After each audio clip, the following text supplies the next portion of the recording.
Bible readings. Holman CSV. Exodus chapters 27 and 28. Chapter 27. You are to construct the altar of acacia wood.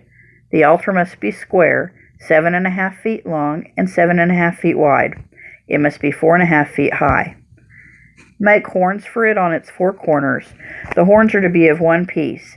Overlay it with bronze. Make its pots for removing ashes, and its shovels, basins, meat forks, and fire pans. Make all of its utensils of bronze. Construct a grate for it of bronze mesh, and make 4 bronze rings on the 4 corners. Set it below under the altar's ledge, so that the mesh comes halfway up the altar. Then make poles for the altar, poles of acacia wood, and overlay them with bronze. The poles are to be inserted into the rings so that the poles are on 2 sides of the altar when it is carried. Construct the altar with boards so that it is hollow. They are to make it just as one shown to you on the mountain. You are to make the courtyard for the tabernacle. Make the hangings on the south of the courtyard out of finely spun linen, 150 feet long on that side. There are to be 20 posts and 20 bronze bases. The hooks and bands of the posts must be silver. Then make the hangings on the north side 150 feet long. There are to be 20 posts and 20 bronze bases. The hooks and bands of the posts must be silver. Make the hangings of the courtyard on the west side 75 feet long, including their 10 posts and 10 bases. Make the hangings of the courtyard on each side toward the sunrise 75 feet. Make the hangings on the side of the gate 22.5 feet, including their 3 posts and their 3 bases. And make the hangings on the other side 22.5 feet, including their 3 posts and their 3 bases. The gate of the courtyard is to have a 35 screen embroidered with blue, purple, and scarlet yarn, and finely spun linen. It is to have 4 posts, including their 4 bases. All the posts around the courtyard are to be banded with silver and have silver hooks and bronze bases. The length of the courtyard is to be 150 feet, the width 75 feet at each end, and the height 7.5 feet, and all made of finely spun linen. The bases of the posts must be bronze. All the tools of the tabernacle for every use, and all its tent pegs, as well as the tent pegs of the courtyard, are to be made of bronze. You are to command the Israelites to bring you pure oil from crushed olives for the light, in order to keep the lamp burning continually. In the tent of meeting outside the veil that is in the front of the testimony, Aaron and his sons are to tend the lamp from evening until morning before the Lord. This is to be a permanent statute for the Israelites throughout their generations. Chapter 28. Have your brother Aaron with his sons come to you from the Israelites to serve me as priest. Aaron, his sons Nadab and Abihu, Eleazar and Ithamar. Make holy garments for your brother Aaron for glory and beauty. You are to instruct all the skilled craftsmen, whom I have filled with the spirit of wisdom, to make Aaron's garments for consecrating him to serve me as priest. These are the garments that they must make: a breastpiece, an ephod, a robe, a specially woven tunic, a turban, and a sash. They are to make holy garments for your brother Aaron and his sons, so that they may serve me as priests. They should use gold, blue, purple, and scarlet yarn, and fine linen.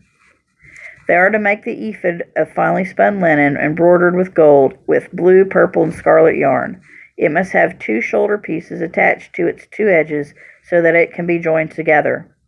The artistically woven waistband that is on the ephod must be of 1 piece, according to the same workmanship of gold, of blue, purple, and scarlet yarn, and of finely spun linen. Take 2 onyx stones and engrave on them the names of Israel's sons, 6 of their names on the first stone, and the remaining 6 names on the second stone, in the order of their birth. Engrave the 2 stones with the names of Israel's sons as a gem cutter engraves a seal. Mount them, surrounded with gold filigree settings. Fasten both stones on the shoulder pieces of the ephod as memorial stones for the Israelites. Aaron will carry their names on his 2 shoulders before the Lord as a reminder. Fashion gold filigree settings and 2 chains of pure gold. You will make them of braided cord work and attach the cord chains to the settings. You are to make an embroidered breastpiece for decisions. Make it with the same workmanship as the ephod. Make it of gold, blue, purple, and scarlet yarn, and of finely spun linen. It must be square and folded double, 9 inches long and 9 inches wide. Place a setting of gemstones on it, 4 rows of stones. The first row should be a row of cornelian, topaz, and emerald. The second row, a turquoise, a sapphire, and a diamond. The third row, jacinth, an agate, and an amethyst. And the fourth row, a beryl, an onyx, and a jasper. They should be adorned with gold filigree in their settings. The 12 stones are to correspond to the names of the Israel's sons. Each stone must be engraved like a seal with one of the names of the 12 tribes. You are to make braided chains of pure gold, cord work for the breastpiece. Fashion 2 gold rings for the breastpiece and attach them to its 2 corners.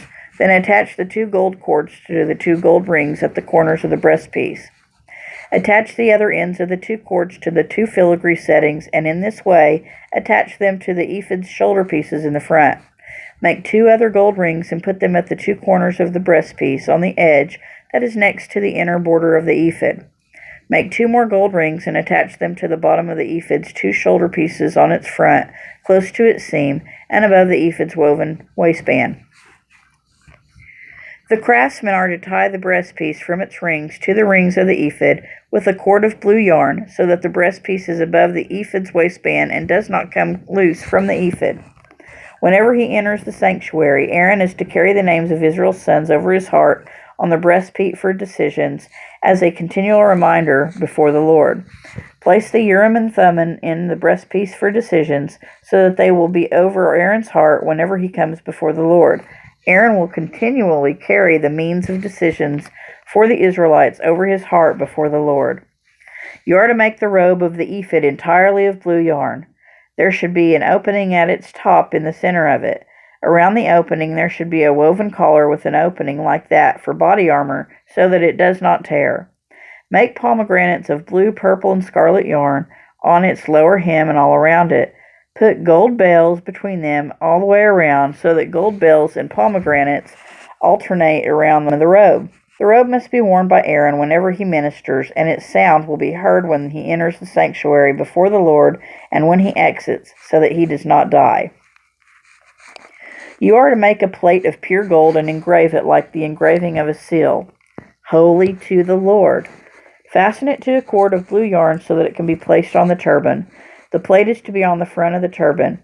It will be on Aaron's forehead so that Aaron may bear the guilt connected with the holy offerings that the Israelites consecrate as all their holy gifts. It is always to be on his forehead so that they may find acceptance with the Lord. You are to weave the tunic from fine linen, make a turban of fine linen, and make an embroidered sash.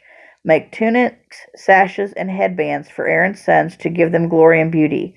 Put these on your brother Aaron and his sons, then anoint, ordain, and consecrate them, so that they may serve me as priests. Make them linen undergarments to cover their naked bodies. They must extend from the waist to the thighs. They must be worn by Aaron and his sons whenever they enter the tent of meeting or approach the altar to minister in the sanctuary area, so that they do not incur guilt and die. This is to be a permanent statute for Aaron and his descendants after him.